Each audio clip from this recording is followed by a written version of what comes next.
Everyone, welcome to the channel YK star chemistry.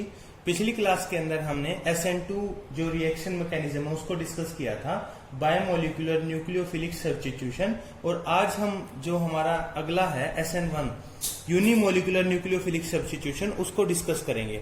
अगर आपने वो वीडियो नहीं देखी तो एक बार प्लीज उसको जाकर देखिएगा, क्योंकि उसके अंदर हमने कुछ जो इम्पोर्टेंट जो चीजें हैं इसकी वो डिस्कस की हैं। तो शुरू करते हैं। जो S है वो substitution, N nucleophilic and 1 for unimolecular. तो एक रिएक्शन लेते हैं जिससे हम समझेंगे इसको अच्छी तरीके से। CH3 methyl Br plus OH, then we get the product CH3 CH3OH। तो ये जो प्रोसेस है वो किस मैकेनिज्म से हुआ है उसके बारे में हम डिस्कस करेंगे। तो ये जो प्रोसेस है ये 2 स्टेप के अंदर हुआ है। मैकेनिज्म है, अगर इसका बात करें तो 2 स्टेप मैकेनिज्म है। According to mechanism, this reaction takes place in 2 step. कौन कौन सा देखते हैं। फर्स्ट स्टेप है, एक टिपिकल एग्जांपल लेते हैं हम इसका। फर्स्ट स्टेप है जो स्लो स्टेप है, उसमें क्या होगा, formation of carbocation.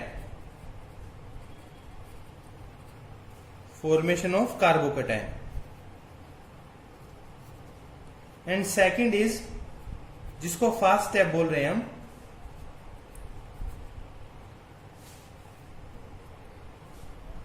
Attack of nucleophile on carbocation intermediate.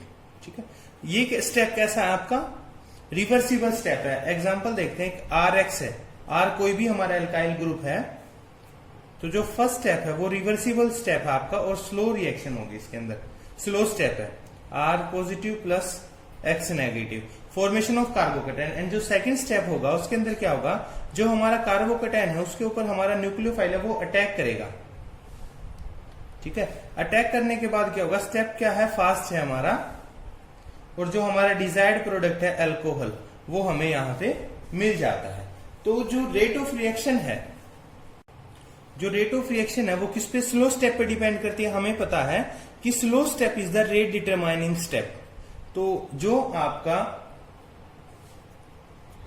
Alcohol की फॉर्मेशन है वो सिर्फ एल्काइल हैलाइड की कंसेंट्रेशन पे डिपेंड करती है। तो अगर हम रेट ऑफ रिएक्शन लिखते हैं, रेट ऑफ रिएक्शन R, तो किससे दी जाएगी, K into concentration of RX। इसका रीजन क्या है, दोबारा सुनते हैं। मेन है कि जो रेट ऑफ रिएक्शन वो स्लो स्टेप पे डिपेंड करती है, और स्लो स्टेप जो है हमारा वो ये है। तो जो हमारी रेट है वो concentration of RX alkyl halide पे डिपेंड करती है। तो जो इसीलिए जो इक्वेशन है आपकी, जो रिएक्शन है वो कौन सी है, reaction follows first order kinetic. Reaction follows first order kinetics. तो हम बोले कि द न्यूक्लियोफिलिक सब्स्टिट्यूशन, इसको डेफिनेशन है इसकी, हम इसको SN1 क्यों बोलते हैं, nucleophilic substitution reaction which takes place in 2 steps or in 2 stages or steps, but the rate determining step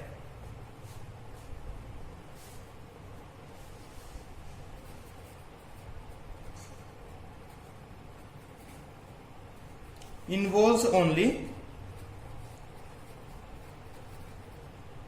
one molecule, is known as unimolecular nucleophilic substitution reaction। तो बात समझ आई कि न्यूक्लियोफिलिक सब्स्टिट्यूशन रिएक्शन जो 2 step में होती है, लेकिन जो रेट डिटरमाइनिंग स्टेप है वो सिर्फ एक मॉलिक्यूल की कंसंट्रेशन पे डिपेंड करता है, इसलिए हमने इसको क्या कहा है, SN1 नाम दिया है।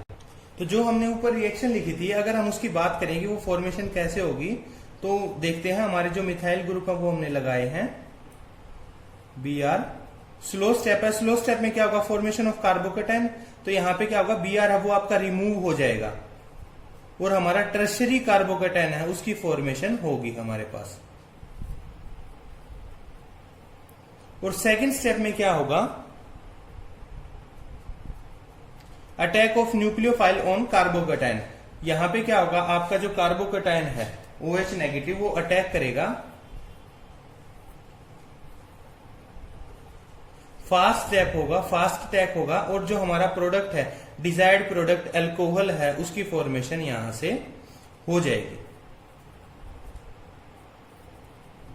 तो जो हमारा हमने यहां पे देखा कि जो हमारा कार्बोकेटाइन इंटरमीडिएट है उसकी फॉर्मेशन हो रही है, तो हम इसका एनर्जी प्रोफाइल डायग्राम ड्रॉ करते हैं जो बहुत इंपॉर्टेंट है। तो एनर्जी प्रोफाइल डायग्राम ड्रॉ करते हैं, energy versus progress of reaction.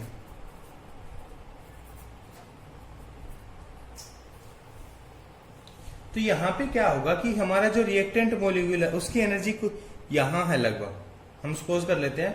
उसके बाद क्या होगा,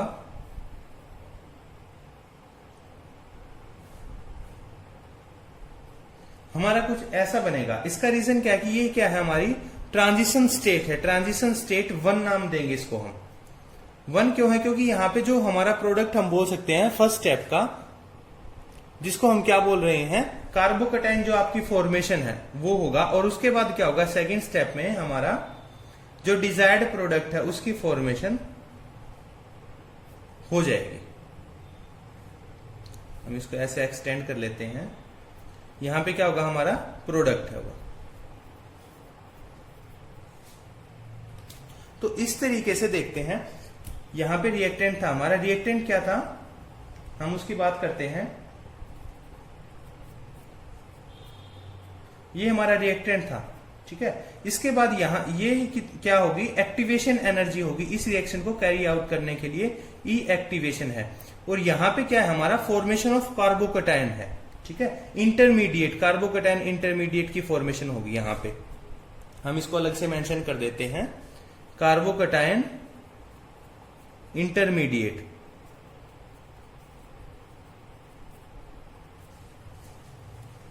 then here this is transition state 2, this is for the our desired product, क्योंकि हमारा डिजायर्ड प्रोडक्ट बन जो है चाहिए हमें, अल्कोहल बनेगा, तो बीच में एक ट्रांजिशन स्टेट और आएगी, ठीक है। और उसके लिए जो ये है ई एक्टिवेशन है, एक्टिवेशन एनर्जी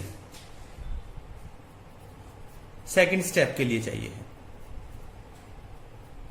तो यहां से हमने देखा कि जो आपका फर्स्ट स्टेप है, यहां पता लग रहा है हमें कि 2 स्टेप में रिएक्शन होगी। फर्स्ट स्टेप क्या होगा, ट्रांजिशन स्टेट बनेगी कि वो हमारा होगा formation of carbocation intermediate, and second step में क्या होगा, हमारा डिजायर्ड प्रोडक्ट बनेगा। तो इससे हमें पता लगा कि आपका 2 स्टेप में रिएक्शन होगी।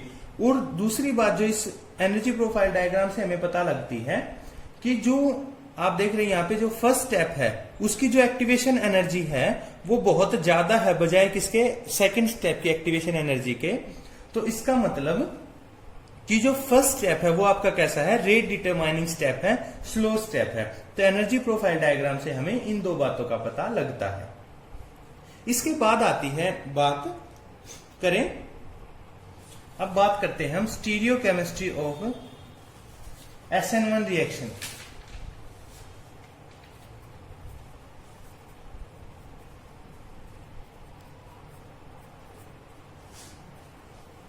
कि जो आपके स्टीरियो केमिस्ट्रीज की क्या होगी, मॉलिक्यूल्स आपके कैसे लाई करेंगे, किस प्रकार से उसके ऊपर अटैक होगा। तो हम एक मॉलिक्यूल लेते हैं, कार्बन CH3 डैश पोजीशन पे, ये हाइड्रोजन है,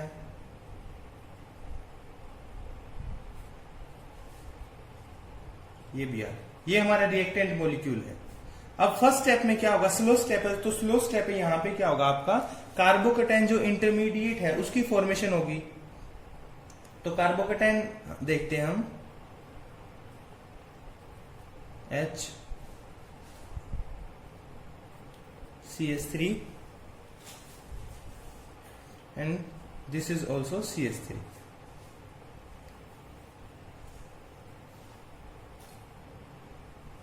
Positive. This is carbocation intermediate.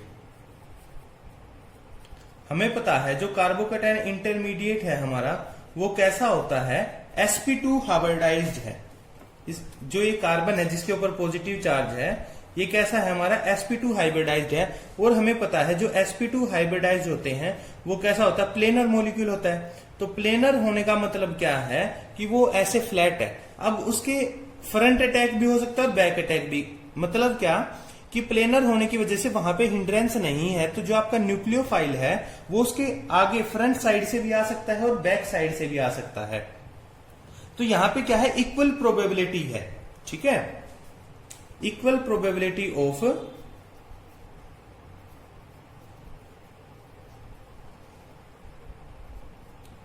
Front end back attack. हमने देखा था उसके अंदर SN2 के अंदर कि वहां पे बैक अटैक था, उसको प्रेफर कर रहे थे क्योंकि मॉलिक्यूल बल्की होने की वजह से वहां पे फ्रंट अटैक है वो नहीं हो पा रहा था।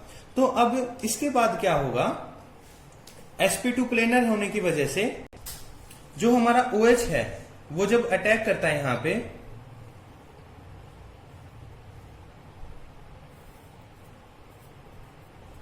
तो उसकी वजह से दो प्रोबेबिलिटी है। दो प्रोबेबिलिटी क्या होंगी कि पहले हम बात करते हैं फ्रंट अटैक की। एक बार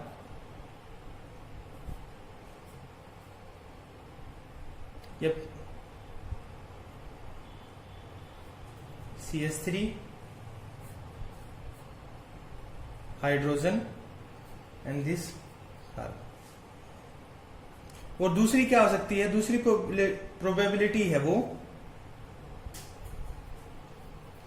CH3 hydrogen CH3 and OH। तो यहां पे हम देख रहे हैं कि जो देखो इसमें पता कैसे लगेगा हमें कि यहां पे अगर हम बात करें तो कुछ हमारा मॉलिक्यूल है वो इस तरीके से है यहां पे, और जब ये हमारे बने हैं तो ये जो मॉलिक्यूल है ये है कुछ इस तरीके से। ये हम इसको इस तरीके से लगाते हैं तो हमारा ये है, और जो ये वाला है ये देखो ये इस तरीके से। तो हम देख रहे हैं कि दोनों तरफ से है। एक बार हम इसको अम्ब्रेला की तरह मान सकते हैं, एक बार अम्ब्रेला इस तरीके से है, तो यहाँ पे जो अम्ब्रेला है प्रोडक्ट के अंदर वो उल्टी है, और जो ये अम्ब्रेला है ये बिल्कुल उसकी तरह ही है। तो यहाँ पे हमने दोनों पॉसिबिलिटीज को देख लिया, तो हम इसको बोलते हैं इन्वर्जन। कि यहाँ पे क्या हो गया, इन्वर्जन हो गया, जैसी कॉन्फ़िगरेशन पहले थी उसका उल्टा हो गया है, ठीक है। और दूसरी क्या है, रिटेंशन। इसको हम बोलते हैं रिटेंशन, की जैसे हमारा पहले जो रिएक्टेंट मॉलिक्यूल था वैसे ही कॉन्फ़िगरेशन अब हमारे पास है। तो आप देख रहे हैं कि दोनों जो प्रोडक्ट होंगे उनकी प्रोबेबिलिटी इक्वल मानी जाती है, लेकिन फिर भी हम बोलते हैं कि जो आपका प्रीडोमिनेटिंग है ये, इसका मतलब क्या है, ये लेस फेवरेबल। देखो यहां पे बात जो ध्यान रखने वाली है वो क्या है कि जो इनके बीच का जो डिफरेंस होगा वो बहुत कम होगा, मतलब प्रीडोमिनेट करेगा। हम इसको थोड़ी सी जो पॉसिबिलिटी है वो ज्यादा देते हैं। उसका रीजन क्या है कि जो हमारा ये है मॉलिक्यूल निकलता है यहां से Br निकलेगा, तो देखो इस तरफ से जो अटैक के चांसेस होंगे वो कम होंगे क्योंकि इस तरफ से जा रहा है, और इसी तरफ से अटैक करना मुश्किल होगा। और इस तरफ से अटैक मुश्किल होगा तो क्या होगा, हमारे लिए जो ये है लेस फेवरेबल मानी गई है। और जब इसका बैक अटैक होगा, ठीक है, बैक अटैक होने की वजह से क्या होगा, आपका जो आसानी से हो सकता है क्योंकि यहाँ पे कोई हिंड्रेंस नहीं है और प्रीडोमिनेट करेगा। लेकिन बहुत सारी बुक्स में लिखा गया है कि यहाँ पे इक्वल प्रोबेबिलिटी है कि वो फ्रंट साइड से भी आ सकता है और वो बैक साइड से भी आ सकता है। तो आप बोल सकते हैं, हम यहाँ पे देखते हैं कि 50-50% भी बोल सकते हैं हम, ठीक है, कि 50 ये बनेगा और 50 ये बनेगा। या फिर हम बोल सकते हैं कि भाई थोड़ा सा जो इसकी इन्वर्जन वाला है ये इसका मात्रा जो है ज्यादा होगी बजाय इसके। और आप बोल सकते हैं कि रेसिमिक मिक्सचर बनता है यहाँ पे, ठीक है। कई जगह कंप्लीटली रेसिमिक मिक्सचर बोलेगा, या फिर आप पार्शियली रेसिमाइज्ड भी बोल सकते हो। मैंने आपको रीजन दोनों के बता दिए हैं कि क्या कारण है इसका प्रीडोमिनेटिंग होने का। तो वो ये था कि यहाँ पे हिंड्रेंस कम थी, ठीक है, जब बैक साइड से अटैक हो रहा है। तो क्योंकि यहाँ पे ये निकल के जा रहा है, अब कोई जिस तरफ से जा रहा है और इसी तरफ से आप आ रहे हो, तो वहां पे जो कोलिजन है उसके चांसेस ज्यादा है, ठीक है। और अगर आप वो इस तरफ से जा रहे हो और आप उसके पीछे से आ रहे हो, तो आपके लिए कोलिजन के चांसेस है वो ना के बराबर होंगे और आप आसानी से अंदर जा सकते हैं। तो ये ही इसका रीजन है। तो आप यहाँ पे रेसिमिक मिक्सचर की फॉर्मेशन भी बोल सकते हैं कि यहाँ पे क्या बनेगा, रेसिमिक मिक्सचर की फॉर्मेशन होगी।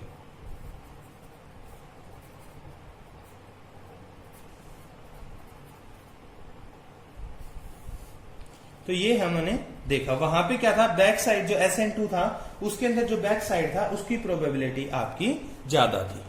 अब हम बात करते हैं factors affecting the rate of SN1 reaction. तो जो उनमें फर्स्ट है nature of alkyl group in alkyl halide, कि जो हमारा सबस्ट्रेट है उसके अंदर जो अल्काइल ग्रुप है वो कैसे अफेक्ट करेगा SN1 जो रेट है उसके रिएक्शन को। तो हमने देखा था कि यहाँ पे क्या होता है, फॉर्मेशन ऑफ कार्बोकैटायन होती है, ठीक है। तो जो फॉर्मेशन ऑफ कार्बोकैटायन है वो किस पे डिपेंड करेगी कि कितना आसानी से आपका कार्बोकैटायन है उसकी फॉर्मेशन हो रही है। तो ये डिपेंड करेगा ease of formation of carbocation and its stability, कि जितना ज्यादा आपका कार्बोकैटायन स्टेबल होगा उतनी ही ज्यादा क्या होगी आपकी अल्काइल हैलाइड है, जो अल्काइल ग्रुप है वो फेवर करेगा SN1 रिएक्शन को। तो हमें पता है स्टेबिलिटी ऑफ कार्बोकैटायन की अगर हम बात करें, स्टेबिलिटी ऑफ कार्बोकैटायन, तो उसमें क्या होगा, सबसे ज्यादा टर्शरी होगा स्टेबल, फिर सेकेंडरी और फिर प्राइमरी। इसका रीजन क्या है कि टर्शरी जो आपका कार्बोकैटायन होगा उसके अंदर आपके 3 अल्काइल ग्रुप होंगे जो उसको इलेक्ट्रॉन डोनेट करेंगे। हमें पता है, देखते हैं, ये है, सपोज कर लिया हमने, सबसे सिंपलेस्ट ले रहे हैं, ये क्या है आपका टर्शरी कार्बोकैटायन है। अब टर्शरी कार्बोकैटायन है तो यहाँ पे कार्बोकैटायन क्या इलेक्ट्रॉन डेफिशिएंट है, और इलेक्ट्रॉन डेफिशिएंट होने की वजह से इसको इलेक्ट्रॉन चाहिए। तो यहाँ पे क्या है, 3 अल्काइल ग्रुप है जो इसको इलेक्ट्रॉन्स हैं डोनेट करेंगे।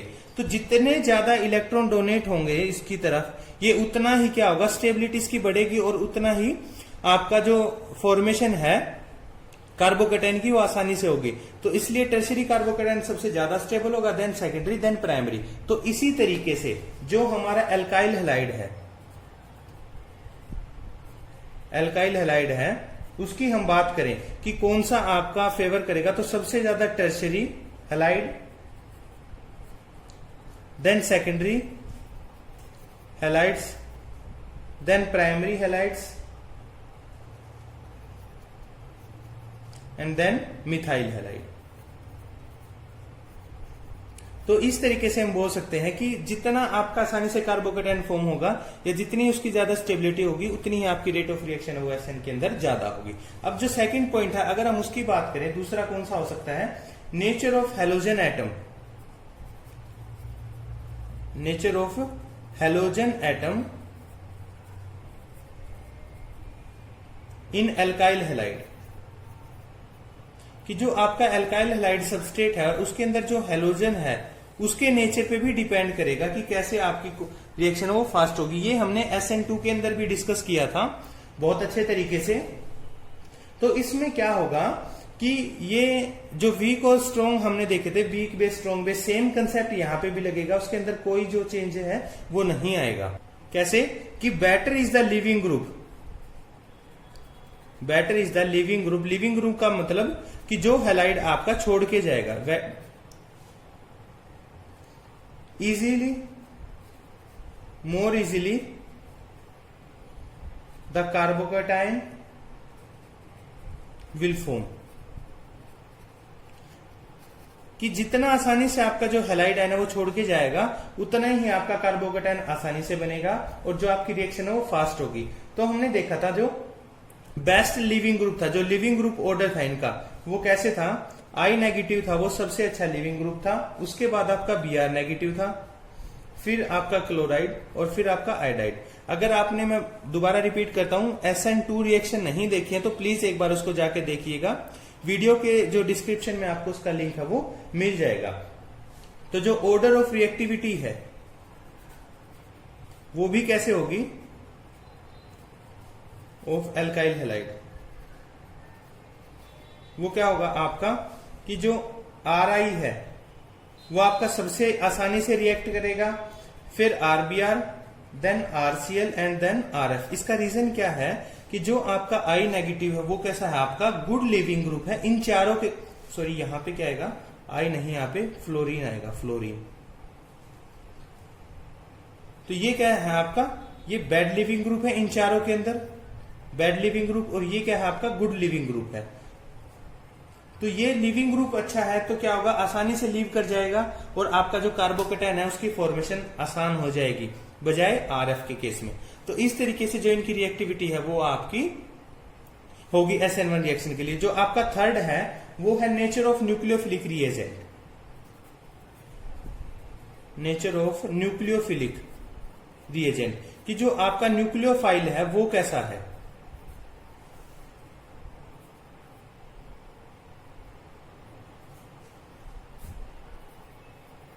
अगर हम इसकी बात करते हैं न्यूक्लियोफिलिक, हमने देखा था जो रेट ऑफ रिएक्शन है वो किस पे डिपेंड करती है, वो फर्स्ट स्टेप क्या है आपका, स्लो स्टेप था, ये था हमारा, हम लिख लेते हैं एक बार इसको।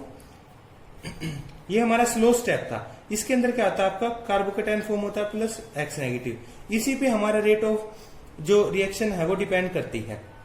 हमने देखा यहां पे जो न्यूक्लियोफाइल है उसकी इन्वॉल्वमेंट बिल्कुल भी नहीं है, no involvement of nucleophile in slower step और रेट डिटरमाइनिंग स्टेप। तो इसका मतलब कि जो आपका न्यूक्लियोफाइल है उस पर डिपेंड नहीं करता है आपका SN1 रिएक्शन का। अगर आपका बहुत वीक न्यूक्लियोफाइल होगा तो भी आपकी जो रिएक्शन है वो आसानी से हो सकती है, क्योंकि ये आपका सेकंड जो स्टेप है उसके अंदर न्यूक्लियोफाइल का अटैक होता है और उस पर हमारी जो रेट ऑफ रिएक्शन है वो डिपेंड नहीं करती है। तो इस तरीके से हमने SN1 रिएक्शन क्या होती है, उसको क्यों बोलते हैं, उसका एनर्जी प्रोफाइल डायग्राम क्या है और जो रेट ऑफ फैक्टर्स कौन कौन से इसको अफेक्ट करते हैं, ये सारी चीजें हमने इसको देख ली हैं। अगर आपको वीडियो पसंद आए तो लाइक जरूर कीजिएगा और चैनल पर नए हैं तो सब्सक्राइब कीजिएगा ताकि आपको रेगुलर वीडियोस की अपडेट मिलती रहे। Thank you.